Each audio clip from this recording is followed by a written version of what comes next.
Hello दोस्तों, आप देख रहे हैं वॉइस ऑफ अमेठी। मैं हूं संपादक voice of Amethi doctor Brajesh Kumar Upadhyay. आज हम अपने सभी श्रोताओं को मानव शरीर के तमाम बीमारियों में से दंत रोग चिकित्सक के द्वारा आप उनके बीमारी के बारे में उनसे वार्ता करेंगे। आप सबको उन बीमारियों के जो दांत में रोग होते हैं उनके लक्षण क्या हैं, उनके बचाव क्या है, उनके उपचार की व्यवस्था क्या है, इन्हीं सब बातों को लेकर के आज हम स्टूडियो में दंत चिकित्सक श्री शुक्ला जी को बुलाए हैं और जिनसे हम उन्हीं के मुखारबिन से आपको परिचय दिलाता हूँ। शुक्ला जी, आपका शुभ नाम क्या है? मैं डॉक्टर विनोद तिवारी नाम है मेरा। जी। हाँ, तो ये डॉक्टर विनोद तिवारी जी हैं। हम शुक्ला गलत बोल रहे हैं तो श्रोताओं के लिए अगर परेशानी हो तो क्षमा कीजिएगा। तो तिवारी जी, जरा हमें आप ये बताएं, शरीर का श्रृंगार जो है दांत होता है। यदि मानव शरीर का दांत गड़बड़ है, वो उससे परेशान है, चमक दमक नहीं है, तो चेहरे का पूरी शोभा बेकार रहती है। ऐसी स्थिति में तमाम ये भी देखा जाता है कि रखरखाव के अभाव में या किन्हीं कारणों से दांत में कभी कभी जख्म हो जाते हैं और यहाँ तक होता है कि वो कैंसर तक चला जाता है और ज़िंदगी से भी हाथ धोना पड़ता है। तो ऐसी स्थिति में हम आज अपने श्रोताओं को आपके मुखारबिंद से दांतों में होने वाली बीमारियों के बारे में चर्चा करेंगे और उनके लक्षण क्या हैं, उनके बचाव के क्या हैं। इन्हीं सब बातों के लिए आज हम आपको स्टूडियो में आमंत्रित किए हैं। तो सबसे पहले मेरा सवाल है कि दांत में वो कौन सी बीमारी है जिससे आदमी प्रायः परेशान रहते हैं? जी, जैसा आपने प्रश्न किया कि दांत में कौन सी बीमारी है, प्रायः सभी के पायरिया की बीमारी होती है जिससे मरीज बहुत परेशान रहता है। इस बीमारी में ये देखा गया है किसी प्रकार का दर्द भी नहीं होता है, इसलिए मरीज इसके इलाज को लेकर सक्रिय नहीं होता है। ब्लड आता रहता है, कैल्कुलस जमा होते हैं, टार्टर जमा होते हैं, जिससे प्रायः मसूड़े गलते चले जाते हैं। अगर इसका समय से इलाज ना हुआ तो समय के पहले ही दांत हील के उखड़ना चालू हो जाता है। ये एक बहुत गंभीर बीमारी है, प्रायः सभी मनुष्यों में पाया जाता है। और इसके होने का कारण क्या है कि हम सही तरीके से ब्रश अपने दांत का रख रखाव देख रेख नहीं कर पाते हैं, जिसकी वजह से बीमारी हो जाती है।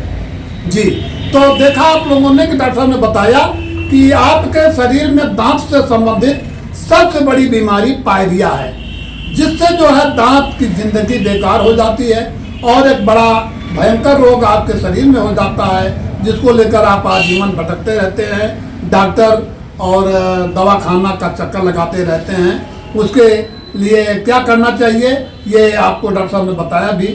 तो हम ये चाहेंगे कि डॉक्टर साहब द्वारा बताए गए जो ये लक्षण हैं, इनका लक्षण क्या होगा, थोड़ा सा तो बता दीजिए आप। इनका लक्षण ये होता है, शुरुआती दौर पे जब हम किसी से बात करते हैं तो मुंह से थोड़ी सी गंध आती है, जिसको हेलोटासिस बोलते हैं। गंध के साथ साथ जब बीमारी और आगे बढ़ जाती है तो मसूड़े में सूजन आने लगती है।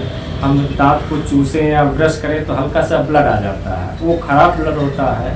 एक भी बूंद अगर मुंह में ब्लड आ गया तो पूरे मुंह का जायका एकदम ख़त्म हो जाता है।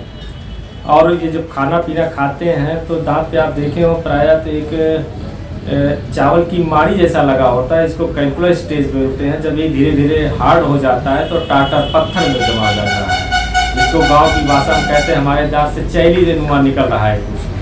ये मसूड़े को गलाता चला जाता है, जहाँ भी जिस रूप में टाटर जमा होता है मसूड़ा उसी रूप में गलता हुआ चला जाता है।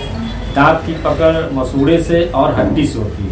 तो पहले मसूड़े पर अटैक करता है, जब मसूड़ा गल जाता है तो हड्डी को गलाना चालू करता है, जिससे समय से पहले दांत धीरे धीरे हील के निकलना चालू हो जाता है। तो ये लक्षण रहा आपके पायरिया होने का।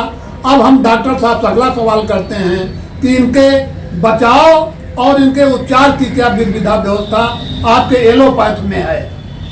इसके बचाव के लिए सबसे बड़ा तो ये है कि जब भी हम ब्रश करें तो प्रॉपर वे में करें। उसके ब्रश करने का तरीके हैं, उसी हिसाब से ब्रश करने और ब्रश करने का उद्देश्य हम ये बना के रखें कि जो आज के दिन में हमने खाया पिया है वो केवल उसमें से निकल जाए। प्रायः ये देखा गया बहुत से लोग रगड़ के ब्रश करते हैं, उससे भी काफ़ी नुकसान होता है, सर्वाइकल अब्रीजन हो जाता है, ऊपर की इनेमल चली जाती है, डेंटिन आ जाती है, जिससे सेंसिटिविटी बढ़ जाती है। तो प्रॉपर वे में हम ब्रश करें और ब्रश करने का उद्देश्य हो जो कुछ हमारे फूड पार्टिकल दांत में फंसे हुए वो निकल जाएं। अगर निकल गए तो हमारा संतोषजनक ब्रश हो गया। और ब्रश करने के बाद उंगली से मसूड़े की मालिश जरूर करें। इतना मालिश करें कि एक बार थोड़ा सा मसूड़ा गर्म सा हो जाए, हीट सा हो जाए, जिससे हमारे मसूड़े जो गल जाते हैं प्रायः वो रिजनरेट करने की उसमें क्षमता होती है, वो पुनः डेवलप कर जाते हैं। तो ये डॉक्टर साहब, ये जिससे दांतों में जो मसूड़े गड़बड़ हो रहे हैं और दांत कमजोर हो रहे हैं, लाल पीले, तो इसके लिए क्या उपचार है आपके यहाँ? क्या खाया जाएगा, क्या खिलाते हैं आप लोग? अब इसके लिए एलोपैथ में दवा भी चलती है, ओरल प्रोफाइलेक्सिस भी किया जाता है, सफाई भी की जाती है, कुछ मेडिसिन आती हैं जो मसूड़े ग्रोथ करने के लिए एडवाइस की जाती हैं। ये सब भी ध्यान से इसका रखरखाव किया जा सकता है। तो श्रोताओं ने आप सब देखा, डॉक्टर साहब ने दांत के बारे में किस तरह से जानकारी दिया और इसमें आप लोग अमल करें। आज की स्वास्थ्य चर्चा पे जो दांतों से संबंधित बीमारी पर चर्चा रही।